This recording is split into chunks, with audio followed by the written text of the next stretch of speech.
morning, Kim. How are you? I'm good, thank you.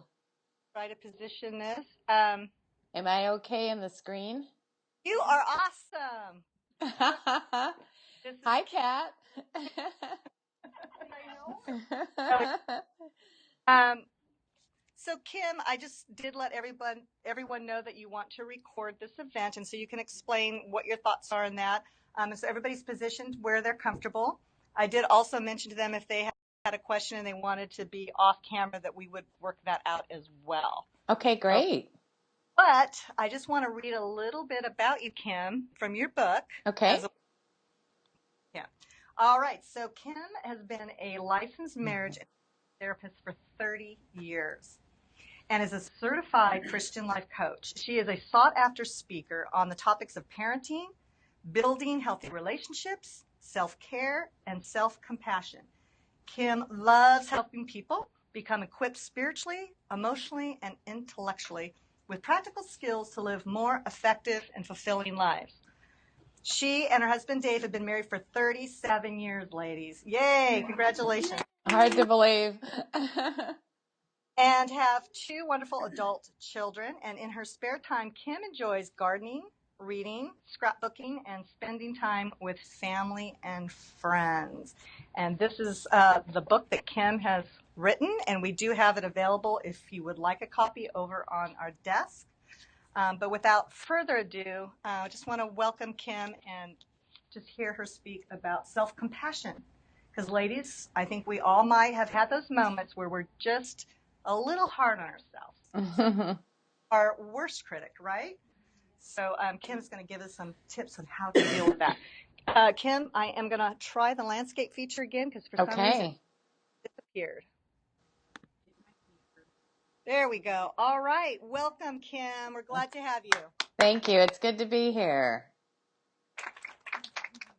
All right. Well, it's just fun to see you guys in this very unique way. I've done an interview before, but I've never taught a class this way. So thank you for working us together to figure all that out. I really appreciate it. So, my hope for today is that not only will I be able to teach you about self-compassion, what it actually is, how it works, how you can be more compassionate with yourself, but also just teach you like how to relate to yourself differently. Because at least for me, information is like good, but if you can't use it right away, I don't personally feel it's all that helpful. So I'm hoping to, help you incorporate that into your life and the way you relate to yourself right away. So I wanted to start with, it would be normal for you to be thinking, well, wait, why are we doing it this way? And what is that thing under her nose? And so I'm going to explain to you what my story is. So and again, thank you for Carrie and for Pat too for making all this happen. But Pat knows that because we've known each other forever, and that what I have to say was a marriage and family therapist for 30 years. About 2 years ago, a little over 2 years, I was diagnosed with breast cancer, and it was something where I found the lump myself. I'd had a clean mammogram 9 months before, and went through the whole rigmarole and found out that it was cancer. And so I went through all of the treatment. It was pretty rigorous, but I got through it, and I was so excited to be finally done. And when I was done with radiation, which was the last step, 4 days later, I started feeling like I couldn't take a really deep breath. And I went into the doctor right away. I thought maybe I had pneumonia or a cold or something, and they thought that at first too. But what happened over time was that they discovered through biopsies and tests and tons of stuff that I developed an incredibly rare side effect from the chemotherapy, which is called pulmonary fibrosis. And it is super rare. Like, I've had 4 doctors tell me that they have all read about it in the research, but not one of them has ever had anybody this happened to. So I mainly say that so you don't ever worry that oh my gosh, what if that happens to me or a family member? It's like I've never met anybody that it happened to. So, but what it is, it's actually as serious as it can be. So it is a progressive lung disease where your lungs get more and more scarred and they can't take in enough oxygen. and then the oxygen that you have has trouble getting to the rest of your body eventually. So it gets worse over time, and actually it is terminal. So because of that, I had to close my counseling practice. I have to be on oxygen 24/7, and it doesn't breathe for me. It just gives me kind of a super concentrated amount of oxygen to kind of make up for the fact that I can't take in, I only can take in about half of what you guys can take in. So it has been a whirlwind. That was diagnosed about a year ago, and so I've just been adjusting and, all of this. Meanwhile, in the midst of all this, God was so gracious, and I'd actually gotten a book contract on my very first try a few months before I was diagnosed with cancer. And so God had all of that in the works, all happening, so that I could still have a way to contribute and connect with people and make an impact. And so it's my great delight to be able to be with you. And Pat asked me if I could come. I really wanted to, but for me to drive that far and then on back roads where I'm not sure what happens and not always having air, it's like it was just too risky. So I said, well, I could do it this way. So it's my delight to be able to be with you guys today. So I wanted to just cover a couple of things, and then we'll go right into your handout. The notes that you have are really detailed. And the reason for that is, honestly, is that I'm hoping that you can just listen and that you can take in what I'm saying. Obviously, if you want to fill things in or something, you can. But I don't even have blanks for you to fill in, because I'd like it if it's possible for you to just listen with your heart about the whole idea of being compassionate with yourself. And then just trying to see how that affects you and how you might use that. So pretty much everything I'm going to say, I'll add things, of course, but is on the notes. So you can just maybe relax and just be here with me and with each other. I'm going to pause a couple of times for questions. So if when I'm talking you have a question, just jot it down, and then I will pause probably twice or perhaps 3 times to answer questions.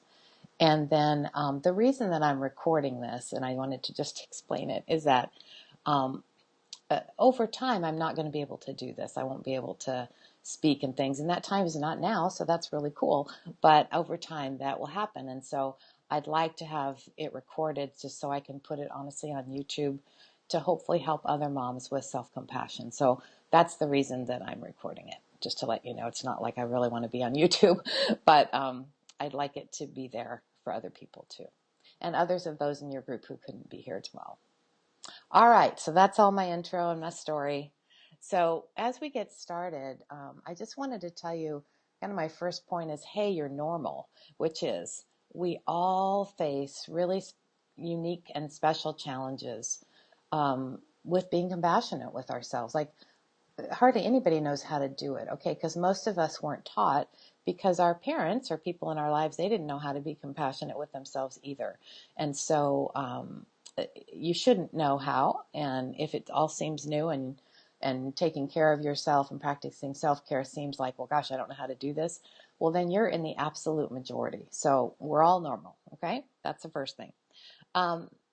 Because as women, we put on so many hats, so many roles. We're mothers, we're perhaps wives, might work outside the home, work like a dog inside the home, that's for sure. Working at home is way harder than having an outside job, in my opinion, because I've done both. And but with all that energy and the effort and the love and the planning and everything we do to be intentional, what happens is that we often end up feeling exhausted, unappreciated, worn out, maybe disconnected, and we're kind of depleted. At least I remember. My kids are now 28 and 26, but boy, I remember especially those early years and teenager years. Oh, and actually now too. Okay, so at every year, I remember just how tired I always was, and how I never felt like I was ahead of the game, or even with the game, I was always behind. So just realize that if you feel that way, like, okay, well, welcome to being a human and welcome to being a mom. So, and a woman. All right. So there's a lot of common areas that we have difficulty being compassionate with ourselves. And you might even have more on there, or some of those don't apply. But what I've noticed is that, especially around being a mother, that it's very normal to have a lot of negative self-talk, putting yourself down, being guilty, comparing ourselves to other moms, other women, TV people that look like they have it together, whatever, on the internet. So it's just normal to feel like I never measure up, and to try to do everything right, and maybe even be a little bit perfectionistic, but nothing ever works as far as like ever feeling like you're enough. And so just realize that that is just a normal struggle. And so, but because of that, those are areas that we especially find it difficult to be compassionate with ourselves. So I wanted to tell you that's, other than me obviously just saying it, that there's a ton of research that shows how important self-compassion is, how it helps you, and actually when it's not present, all the things that we're much more susceptible to. So, for instance, people who practice self-compassion, by the end you're going to totally know what I'm talking about, what all that means, but people who practice self-compassion, the studies say that it actually helps you be a much more resilient person. And just meaning that you're able to get through really hard times or changing times or things that are different than you thought, which is basically all of life, okay? And so it helps you be more resilient, which is really important because we're always adjusting from where we thought it was going to be to how it actually is. Now, sometimes things are much better than we thought, but there's certain areas where you're just like, wow, I could have never seen that coming. Like for myself, like, honestly, and so this is embarrassing to say, but I was always one of these people internally who said, I'm never going to get breast cancer. Like, I know a lot of people get it, but like, that's not going to happen to me. And of course it did. And then, the idea that no doctor I've ever met has ever had a patient that had this happen, like, wow, that's just kind of bizarre. And so things that, you never expect in your life, in your relationships with your children, in your marriage, I mean, just life it's different than you thought. So being able to be resilient is super important, and self-compassion helps a lot with that. Also, self-compassion actually helps us have more self-worth. It helps you deal with stress better and recover from painful experiences, and that's really important because there's always things that we're trying to recover from, either things that have happened to us or people in our lives or even in the world. And so being able to recover better is really important. On the flip side, lack of self-compassion is actually linked with depression and anxiety, low self-esteem, lack of resilience, and also an inability to forgive ourselves for things that we regret, mistakes we've made or things that we regret, and problems in relationships. So not having a compassionate relationship with yourself really, really affects us in many, many ways. So by the end of today, you're going to be way better at it, and you're going to know more about it and how to practice that with yourself. So I thought I would just cover so what is self-compassion? I mean, like, what does that mean? And it's interesting because because I have a major publisher, or a formal publisher, they're wonderful at getting me radio interviews, and like next week I'm actually going to do a Skype interview of I can't even say this, but a Canadian Christian TV station does all of their interviews on Skype because like they probably can't get people to go up to Canada maybe all the time, but just because it's so far. And but they get me all these interviews, which has been really fun. I really like doing it. And in the process, though, I've really realized that when I talk about self-compassion, people, they don't know what it is and how to define it. So I'm hoping that this will help. So my basic definition is that self-compassion is applying grace and truth to yourself at the same time. Okay, and that might sound like really simple, but grace it's compassion to yourself, with kindness and gentleness. So it's treating yourself, talking with yourself, viewing yourself with kindness and gentleness. And then truth is acknowledging the truth of the situation, excuse me, but without shame. So in other words, you really goofed up. I mean, you really regret something that happened. You yelled at your kids, or you forgot to pick them up, or the list goes a mile long. But it's a way of saying, yeah, I can acknowledge the truth, but I can actually be graceful with myself at the same time. And most people have great difficulty with that.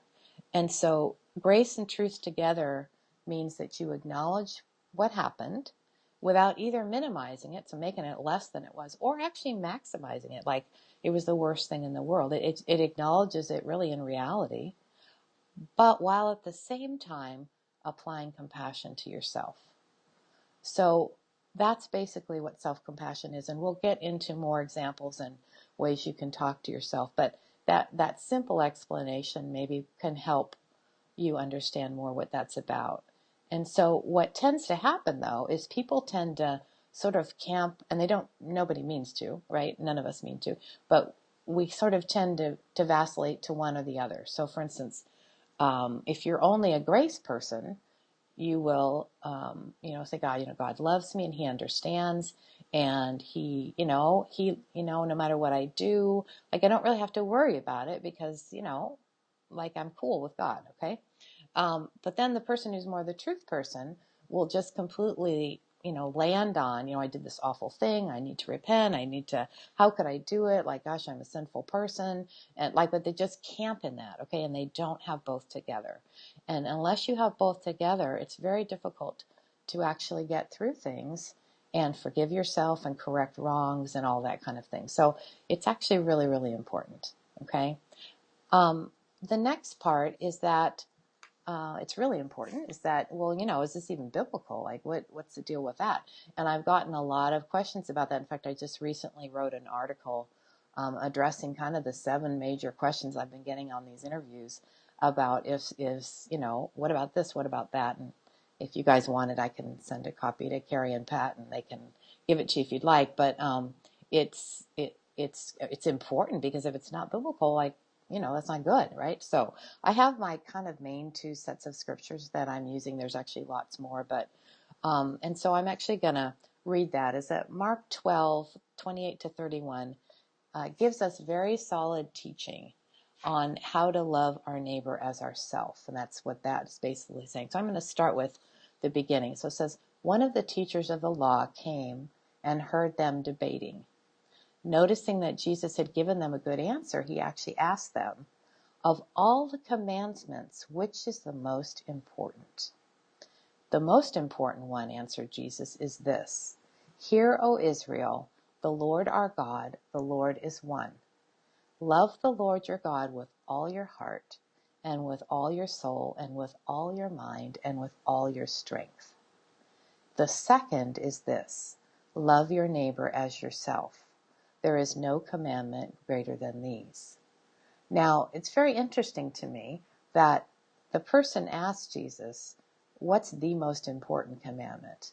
He could have just given the first one, which is the most important commandment, but he didn't. On his own, he gave 2. And the second one is love your neighbor as yourself. Now, without a doubt, Jesus assumes that we have sort of a healthy, balanced self-love.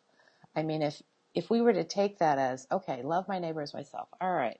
So that means, okay, be critical, never forgive them, bring things up from the past, beat yourself over the head, don't have any understanding and grace. I mean, because when we're critical with ourselves, like that is how we love ourselves. So I'm sure that that's not what he meant. Okay. So, I kept looking in the scriptures, and Ephesians 4:25-32, which I'm not going to read that section, but I'm going to highlight the basic gist of it. It actually tells us how we're supposed to love our neighbor, very specifically, and so therefore implies how we're to love ourselves. So, for instance, there's major things. So that section of scripture talks about, well, gosh, how we speak to ourselves is very, very important. So in truth, not lies, so speaking truth to ourselves, without pent-up anger that causes us to sin, building up, not tearing down, according to what is needed in the moment. So, it's talking about speaking to our neighbor, but also to ourselves. According, with grace, not with clamor, which just means yelling and slander. So, talking about the way that we talk to ourselves and or talk to our neighbor is really, really important. Okay.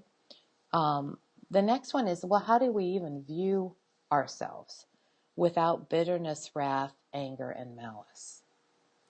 And then the next is how we provide for ourselves. It talks about working hard so we have something to share with ourselves and others. And then the last is, how do we treat ourselves, especially when we make mistakes or sin, which is multiple times a day? And it says with kindness, tender-hearted, and forgiveness. So that section of scripture is really clear that this is how we're supposed to love our neighbor. But it already said that we're supposed to love our neighbor as ourselves. So this applies to how we love ourselves. So in the book, I talk about how I believe that kindness is really at the core of self-compassion. So kindness, extending kindness to ourselves, actually reaching out to ourselves with kindness, means that and when I say this, notice that the grace and truth is in there together, all right? We see ourselves as human beings who are wonderfully made and valuable, yet who are imperfect and make mistakes. Like you hold those two together, not one at one time and one the other, okay? Now, how we see ourselves in that way, it plays out, okay? The way we view ourselves, the way we listen to ourselves, the way we talk to ourselves, the way we take care of ourselves, and also especially when we respond to ourselves when we make mistakes or sin or mess up.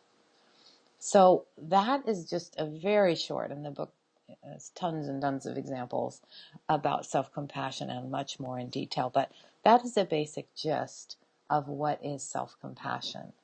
And I wanted to mention now, just in case I forget, because I probably will, that one of the things that's in the book that I really like is I have a lot of stories in there. Now, they're not stories of real people that I know or things like that, because I would never do that. But they're stories of the common things that all of us go through, of real people, where something happens, you mess up, you wish something was different, you totally regret you did.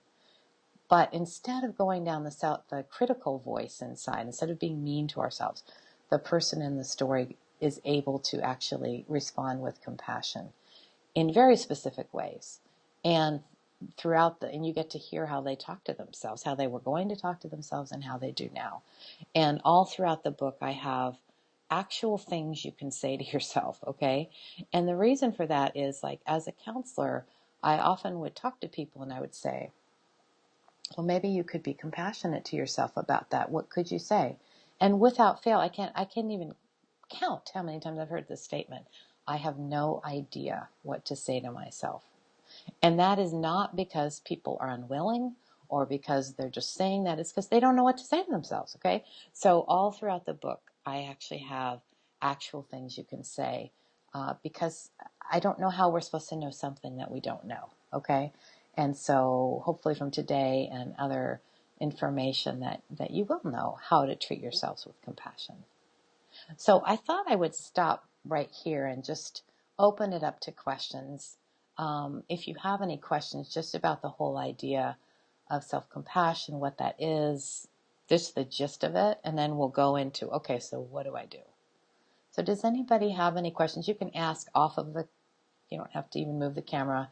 As long as I can hear it, I'm good.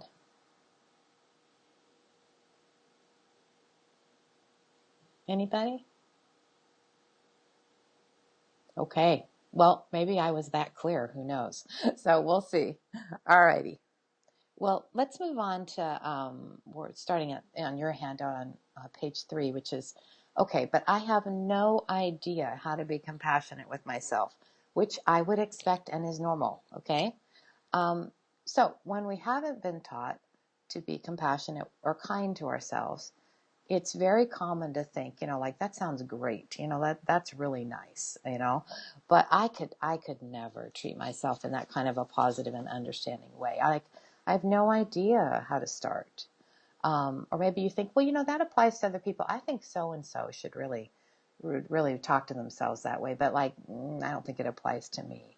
Or maybe even, I could be more compassionate with myself in some areas, but, not in this awful area that I don't even like to think about, or I don't talk to anybody about. I don't think that will really work. So realize that that's just normal, because anytime that all of us are learning something new, and especially if it's touching us emotionally, it's often just really normal to think, yeah, I'm not really sure if I can do that or how to do that. So again, you're normal. All right. So I wanted to give you, it's on your handout, but I'm going to read this to you. And I'd actually like you to just listen. And I want you to see internally, how does it feel to actually maybe talk, either hear this or talk to yourself in this way. Okay. So I'm going to just read it and you just listen. Okay. So this, you might say this to yourself. I'm a wonderful, priceless person created by God individually. I'm also an imperfect person with a sin nature that leads me away from God. God loves and accepts me as his precious child. He wants and will help me become more mature spiritually, intellectually, emotionally, physically. God knows that I'm human and that I will succeed and fail in spite of my pursuit of him. He rejoices in my progress, and he weeps over the pain and suffering that I'm going through, some caused by my own actions, but much resulting from living in a fallen world that's imperfect and flawed, and not of my doing, actually. God is fine with me being human, and I can be too. So just kind of notice, like, whether you say anything or not is fine, but like notice for yourself, what is that like to, number one, even hear those words, even if you can't imagine saying them to yourself, but just to hear them as a perspective about all of you. Any kind of input anyone would like to give?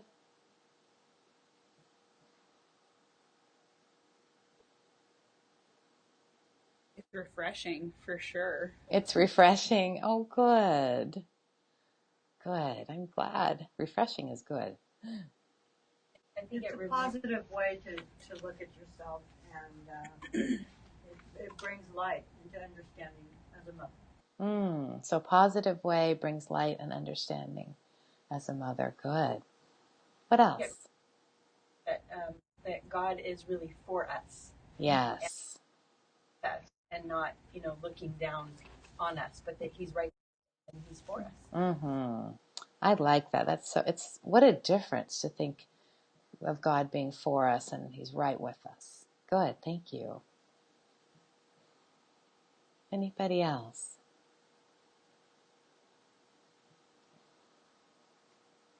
Okay. Well, good. I'm really glad to hear that. And that's something that honestly you can read yourself. And actually, one of the things that I'm telling you, sometimes I don't know if it's age or it's lack of oxygen. I can blame it on oxygen and get away with tons of stuff, but I do forget a fair amount of things. And so I'm going to say something now because I remembered it, which is, one of the things that when I actually self-published a version of this book first a number of years ago, 3 years ago, I guess, and didn't want to do it. A lot of time, not interested, but God kept tapping me on the shoulder and saying, you need to write all this down. And for 6 months, I basically ignored him. I said, nah, I don't really want to do that. It's just too much. Because I had a full practice. I taught at a college and a seminary, and I had a family. Like, I don't really want to do that. My children were in college, but still, I just don't want to do that. But I finally, succumbed, which is basically the story of my entire life, is that God bugs me about something. I actually say no. And then he keeps bugging me, and then I say yes, and it works out. And so that's like the story of success in my life. Okay. But so I had been doing a little bit of speaking. This is before I got sick and all that.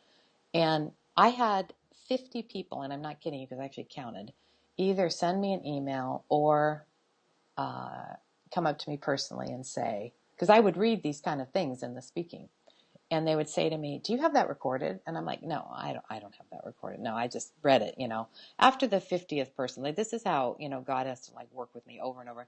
After the 50th person, I went, well, yeah, I guess I can go record it. And so I had a friend who actually had a professional recording studio, went and recorded just a whole CD of these kinds of things and these kinds of encouraging statements. And I've like sold hundreds and hundreds of these things because I'm just saying it because those words are not natural to us. They don't necessarily, and over time they do come actually, but at first especially, they don't come. They're just not in there. Like I'd love to pull those out and say that in this situation, but like there's nothing, you know? And so I've had so many people tell me that when they listen to those recordings, it all of a sudden sort of becomes now their new normal, and they are able to actually come up with the words themselves. So I wanted to say that because I was going to forget it later. And the reason I mentioned that is that I actually have, I had run out of CDs when I met with Pat and gave her some of my books in case anyone was interested. But I had these little cards, and they're called download cards. And you can go to a website and just download all of them for half the price of the CD. And so Pat has those available if any of you are interested.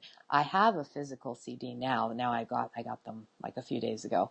But if anyone like wants a physical CD, that talks about how you can order one. But if you find that like hearing, like so some people reading is totally their way, or you know whatever. But if you're one of those people where messages go in when you listen, that might be something of interest if you're interested.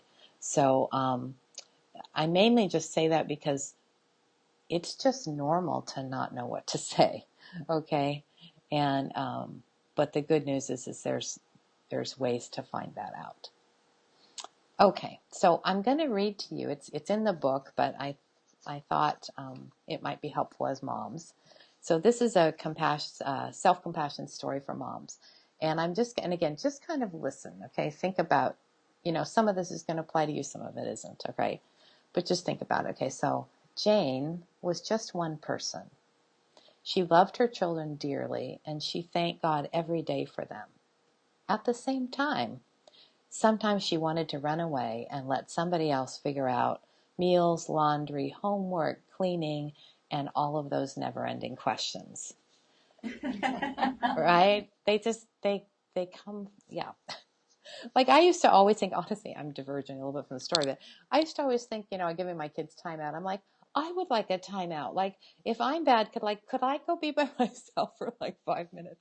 So, it's all normal. Okay. But Jane decided that both she and her kids were having a tough day and they all needed a break.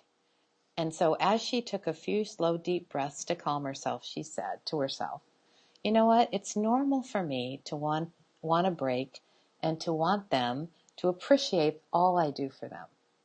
It's also normal for them to be little kids and not think about any of that. I can have compassion for myself and all I went through growing up. It was painful and lonely at times, and I would have loved a mom like me who was able to put so much into her kids.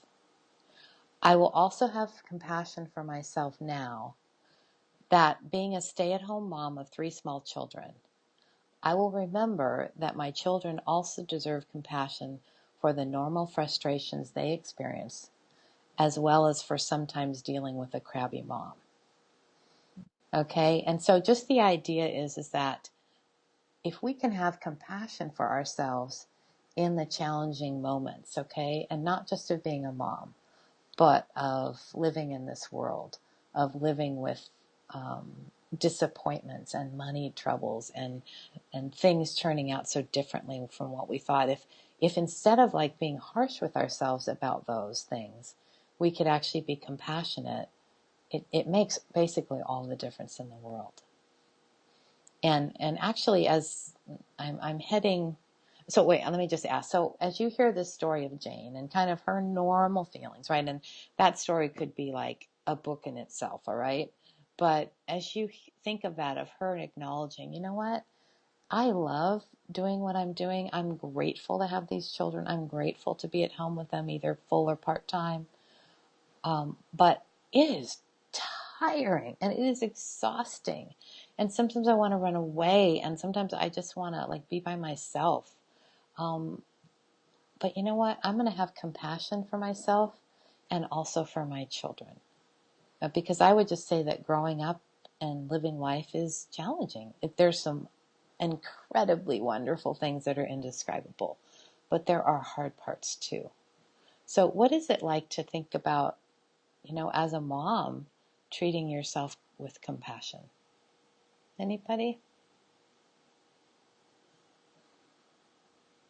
I know for me, it's so easy for me to be compassionate with others. When I hear, I'm, there with an encouraging word. But I'll tell you, when it comes to myself, it just doesn't happen.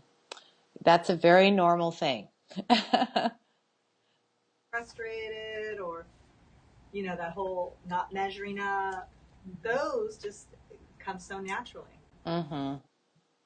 Thank you for saying that, because I think everyone feels that way, actually. I think it's very freeing to hear the things that you're saying and just be freed up from that performance life, from all the expectations that we feel are on us as moms. So many expectations of ourselves as well as people around us, and I think there's just real freedom in just being in the moment and being who you are, and having that grace to. Good. I'm so glad. We need freedom. Freedom is really good. Because really, if you were to write down everything that we're being told we should do, you would be dead in like 5 minutes. I mean, it's impossible, okay? And so it's ridiculous. And so it's good to kind of step back and say, well, those are all good things. But number one, what do I think? Not what somebody else think. And two, what's realistic? What can I do well or average? And that, what I think, Carrie, you said about not measuring up, I'm thinking, good Lord, nobody measures up, because the measure is ridiculous, okay? And so even people that look like they do on the outside, like, I can just tell you that's not the case. Because we're human. I mean, that's why we're human. It's okay to be human.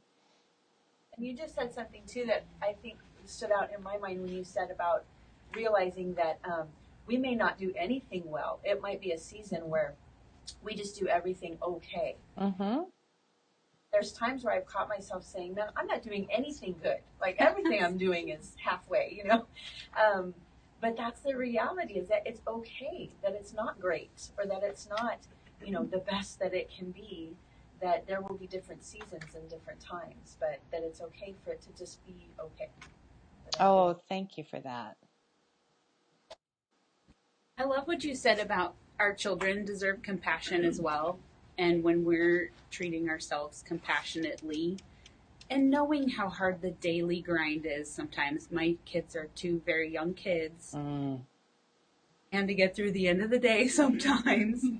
And understanding that, I can teach them to be self-compassionate, but also to be more compassionate with the screaming of frustration of a toy not working they went to, or nuts. But, yeah. But they get just like I do with the grind. Yes, exactly. That's so good. Because I think one of the things when my children, I remember the moment, is my son, he's older, he was 2.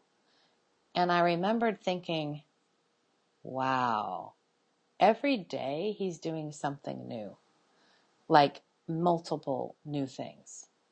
And like, if you can go back and think about your first day on a job where you knew nothing, right? You know nothing. And it's stressful and you're trying to figure it out. But after a little while, you kind of got it down. Well, for children, they're learning new things constantly. And so the only way really that anybody learns is, I can't think of the way you say that, trial and error, right? And so trial and error includes massive amounts of failure, because that's how you learn. But see, they're learning everything every day. And so it's really frustrating. Things that we think, well, good Lord, how hard could it be to like put a spoon to your mouth, or no, it's really, really hard when you don't know how to do it, right? And so they don't know how to do anything. So I just remember thinking, oh my goodness, that's got to be so hard. Because I know how I feel when I'm trying to learn something, like one thing new. I'm incredibly frustrated. So yeah, I thank you for saying that about, sometimes it's hard to put ourselves in their position. But to equally have compassion for them, but for us as well. And honestly, as we respond to ourselves with compassion, they will just pick that up. I mean, you can't really teach what you don't do. I mean, we could hope that that's true, but they kind of catch this stuff rather than hear it. And so whatever we do, the good thing is on the positive is they will just pick up as well. On that note, Kim, I can remember you said teaching by example, and when I would do something that to my children that I needed to ask their forgiveness for, and to say I'm sorry. And it's so wonderful because children forgive so much more easily than,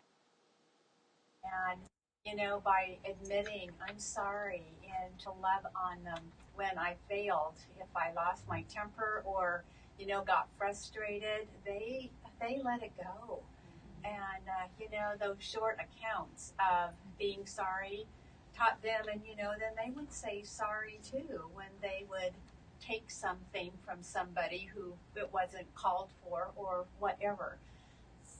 So our examples are to do that with our children. That's so good. I love that. And I was actually thinking when you were talking, Pat, that I've never thought of this before, so thank you. Wouldn't that be cool if when we're saying sorry that we also say, and I'm going to forgive myself for that because I'm only human.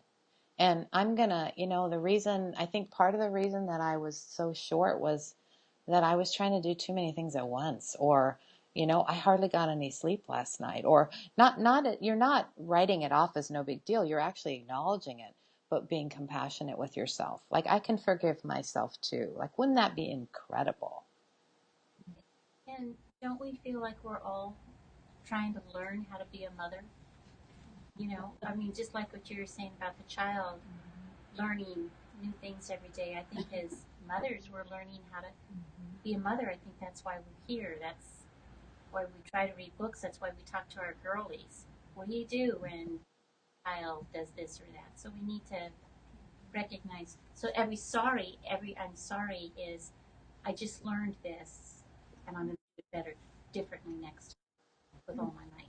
I like that. Thank you. And the other thing I was thinking of too is, like, I remember, so I kind of got some of it down, when my son was he was the first one.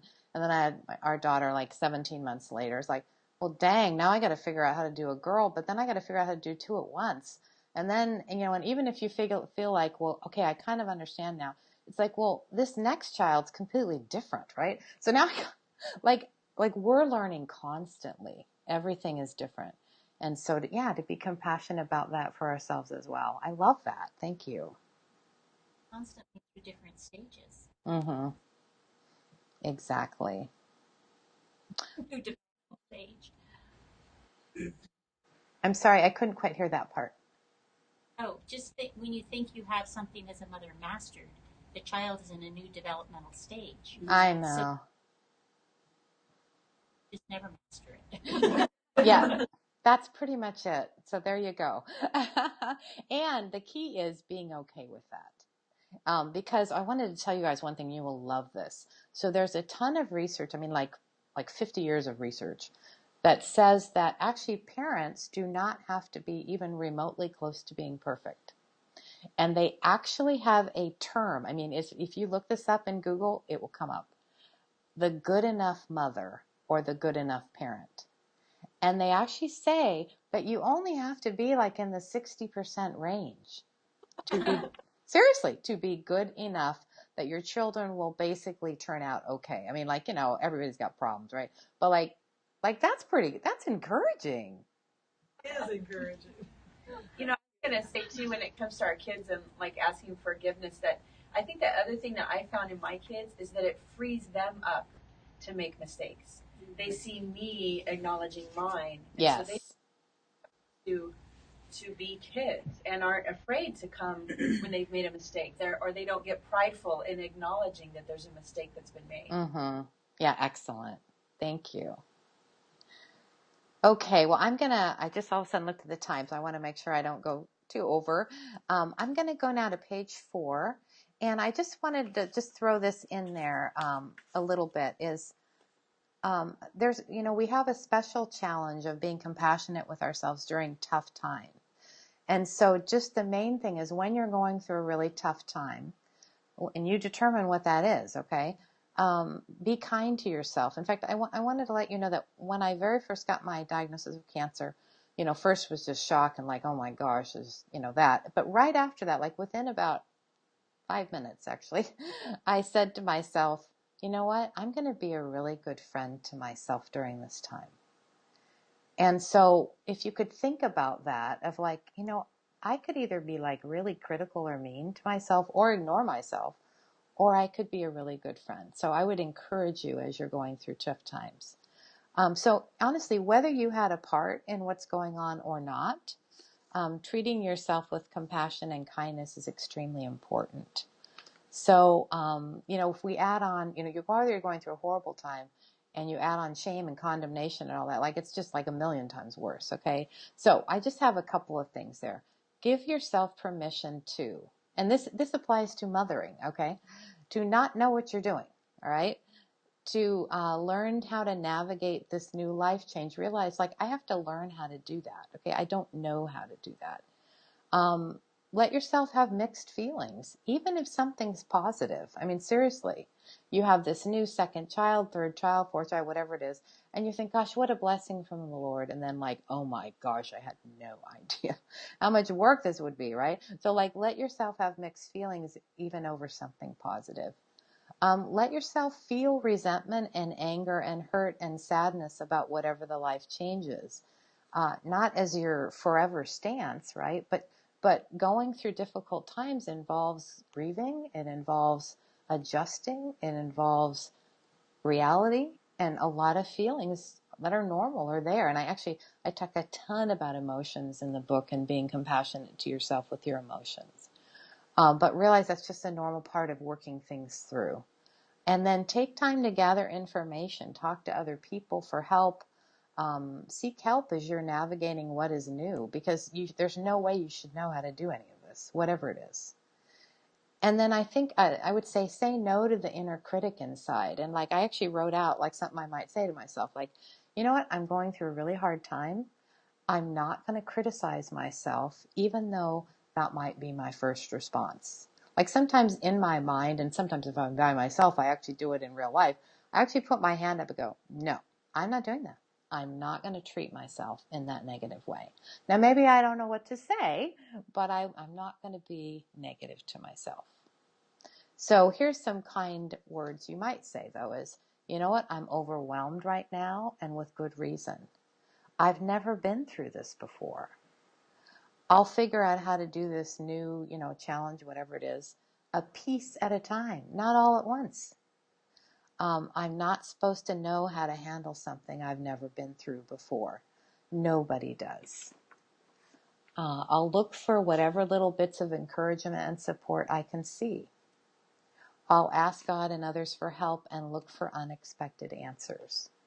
So you can imagine, I walk into the doctor's office and he's doing some oxygen tests and he looks at me and he says, you have to be on oxygen. And I said, excuse me? And I said, what are you talking about? And he said, yeah, you're really serious. You have to be on oxygen. I said, I don't know what you're talking about. So I'm in denial and like confusion, like, what? And I said, like, well, when? And he said, whenever you're moving. So initially it was just when I walked around. I'm like, yeah, I'm not doing that. I'm not going to do that. He said, you have to push an oxygen like canister around. I said, I am 57 years old. I am not pushing that around like I'm 80. I'm not going to do it, so you're going to need to come up with some other option because I'm not doing that. And he just like looked at me in total shock. and he could have eased into it. He didn't do it. So he said, well, they have them in backpacks. I says, well, I'll consider that, But anyway, just this whole thing of like, what? Like, I have any experience on dealing with a terminal life-threatening illness? Like, I don't know. And so it took me like months to figure out oxygen and how do I close my counseling practice and how do I talk to my kids and how do I manage this? How do I, and it took like at least 6 months to sort of get in the ballpark. Like, and every day is still, has challenges, but like, how am I supposed to know how to do this? I have never been through this before. So whatever your challenge is, you're not supposed to know how to do it. You can be kind to yourself about that. Give yourself time and space to adjust and get help, with other people who have been through it. So I wanted to give you 2 tools that you can use this week, today even, to be more compassionate with yourself. So the first one really is just set a boundary with how you speak to yourself. Okay, and you're not going to get this right all the time, and don't worry about it, because your normal critical thoughts will come. Okay, but you can do something when they come. All right, so kind of talk to yourself and say, I'm really going to try over time, right? Not today, not going to be perfect. I'm going to try over time. No more putting myself down, calling myself names, blaming myself for either what I did, what I didn't do, what I should have known. I mean, it's amazing the things we can find to be upset with ourselves about.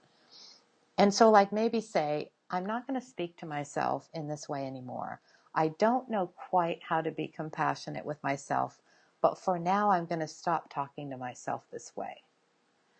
So instead of beating yourself, try to approach yourself with compassion. So here's another one. Wow, I really messed up and I'm not happy about it. There's reasons that I did this. I will take a look at why I snapped at my kids, and I'm going to try to change some things so I'm not so exhausted and on edge all the time. Sometimes you can't do anything about that, but there might be something, okay? I can apologize and learn how to slow myself down next time. I'm a human being who's precious, and it's okay if I'm in process. This is not the end of the story, okay? So that's the first thing, is really, really get all over the negative self-talk. Don't be negative because you have it, because it's a habit. But just say, what? Of course that would come to my mind. But you know what? No, I'm not going to do that anymore. And you can carry this little paper around that says the nice thing, okay, and say that, all right? The second is to approach yourself in a balanced way. So you guys will know as I say this, okay? Things are never as simple or explainable as they seem. Well, you did this because of this. No. That if it was simple, you wouldn't have a problem. I mean, seriously, if it's one reason, everybody figures those out, okay? It's always multiple reasons. So part of being kind of ourselves seeing the often multiple and complicated layers that occur in most situations rather than black and white. So for instance, yes, I'm going to give an example. Yes, this is true. I yelled at my kids, or I haven't done the laundry, or I'm behind at work, or I don't make healthy meals, or, figure in whatever it is, okay? And what's also true is the kids have been sick, we're having financial problems, I've had no sleep, and that's also true. So again, it doesn't erase something I want to work on and change, but it says that thing that I'm down on myself for, it's in a context, okay? There's reasons why I don't have as much of myself available today, okay? So this balanced way of relating to ourselves, we say, I do this all the time, okay?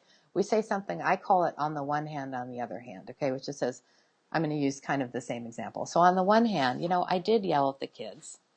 But on the other hand, okay, and that the other hand is compassion and understanding, all right? On the other hand, I've had no sleep. My husband is totally stressed. My child has learning disabilities. It's really amazing I'm doing as well as I am, okay? So again, it doesn't take away, you don't add, and therefore I'm not going to worry about yelling at my kids. No, I'd really like to work on that.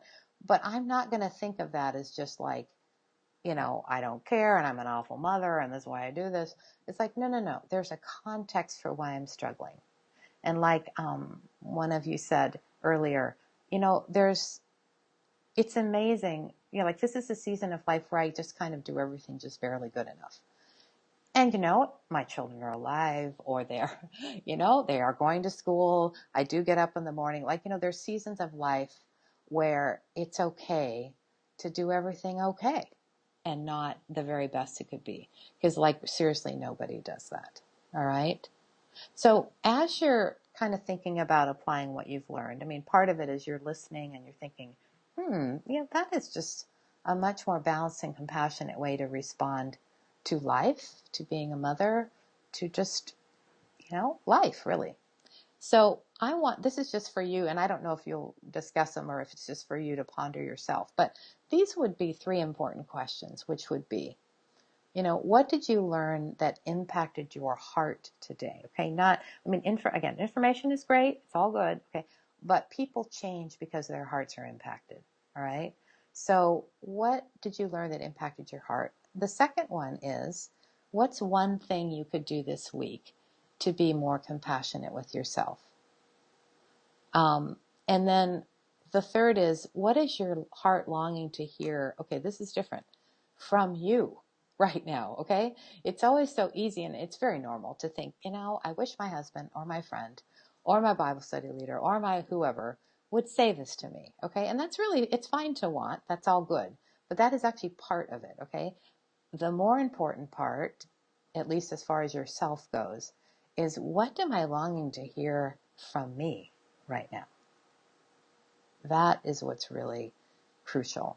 Because see, if you walk through life with a compassionate friend on the inside rather than an inner critic, you will have a different life and a much better one. And so that is really what my hope is for all of you. And if you have any questions or comments, if there's time in the schedule, I would be happy to respond. But I wish you the very, very best. And I wish you a growing positive relationship with yourself that's balanced in both grace and truth. And I'd love to stay connected. Because of my situation, I'm real active on the web. I'm doing interviews. I have a blog. It's called Self-Compassion for Real Life. I just write one post a week and try to, be realistic and compassionate. I have a lot of tools and real life applications. So anyway, if you want to keep in touch with my blog, I have a newsletter. I'm on Facebook. I'm on Twitter. I am on LinkedIn. I just have different ways that, my life has changed, so that the ways that I interact for the most part are more this kind of way. And I am working on getting some videos up on YouTube as well. So any comments or closing anything that anyone would like to say?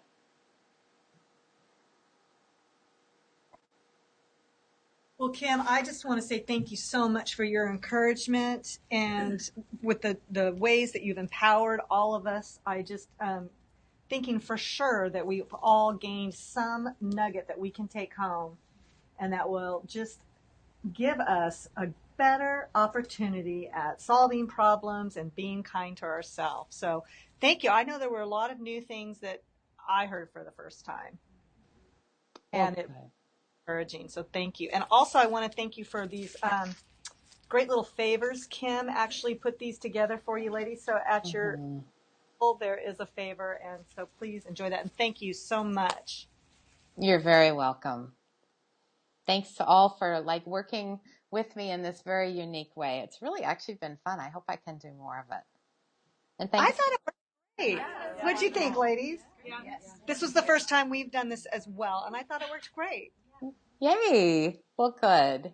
And thanks, Kat, for asking me too. And for Carrie, oh my gosh, Carrie and I went through a huge learning curve on getting all this to work. And so thank you, Carrie, because it worked beautifully. Oh, my pleasure. It was really fun to do that with you. And Kim, what I thought I would do is some of our moms do have to get their kids, because our child care does end. They need to go home by 11:30. But I also thought maybe I could just leave you connected for a little bit. And if anybody wants to maybe just even have a one-on-one with you, or an opportunity something. Sure, why not? I'm here. Kind of leave you hanging here for a few minutes. Sure, that's fine. And if not, that's fine too. All right. Well, thank you so much. Great having you. All right. Well, moms, thanks for being here. And remember, if you do want a monogram for October 8th to work on, put your initial on the sign-out sheet before you go, and we'll make sure that you are taken care of.